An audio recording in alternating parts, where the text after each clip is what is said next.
আসসালামু আলাইকুম ওয়া রাহমাতুল্লাহি ওয়া বারাকাতুহু। সমস্ত প্রশংসা আল্লাহ সুবহানাহু ওয়া তাআলার এবং অগণিত দুরূদ রাসূল সাল্লাল্লাহু আলাইহি ওয়াসাল্লামের উপর। আমরা ধারাবাহিক রমজানের প্রতিটি দিনে আমরা আলোচনা করছিলাম একটা খারাপ অভ্যাস থেকে কিভাবে আমরা বেঁচে থাকতে পারি। আম তারই ধারাবাহিকতায় আজকে আমরা আলোচনা করব ইনশাআল্লাহুল আজিজ। আর আমরা শুধু এগুলো শুনলে হবে না। আমাদের আসলে এগুলা আমল করতে হবে। যে একেক দিন একেকটা শুনলাম এবং ওইটা থেকে আমরা মেনে বেঁচে থাকার চেষ্টা করব।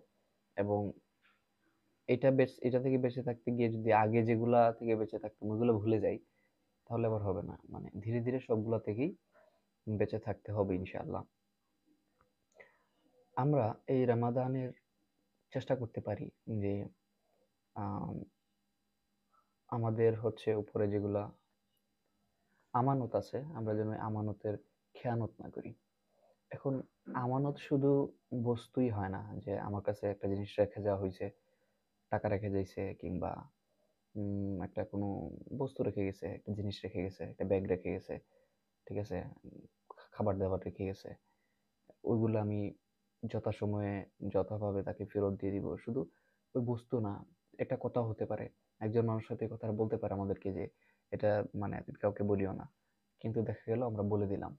ঠিক আছে? তো নট নেসেসারি সবসময় এটা একটা জিনিসই হতে হবে, এটা একটা থিংসই হতে হবে। এরকম না। একটা অ্যাবস্ট্রাক্ট জিনিসও হতে পারে। যেটা আমরা চোখে দেখি না। যেমন কথা হতে পারে। সো আমরা এটা থেকে ইনশাআল্লাহ বেঁচে থাকবো।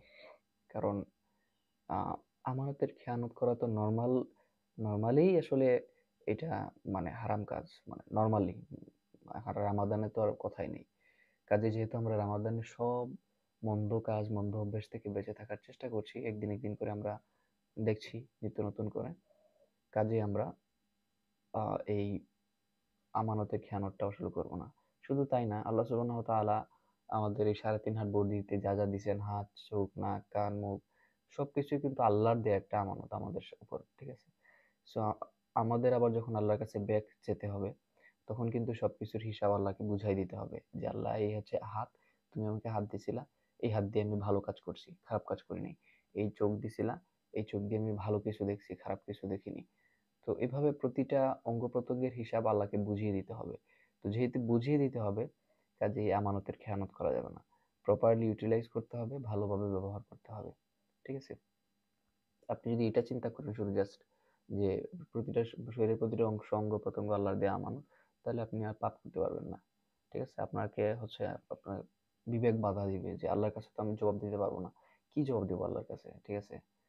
সো এজন্য আসুন আমরা সব ধরনের আমানতের খেয়ানত করার থেকে বেঁচে থাকি। আল্লাহ সুবহানাহু ওয়া তাআলার কাছে বেশি, বেশি সাহায্য চাই। বেশি, বেশি দোয়া করি।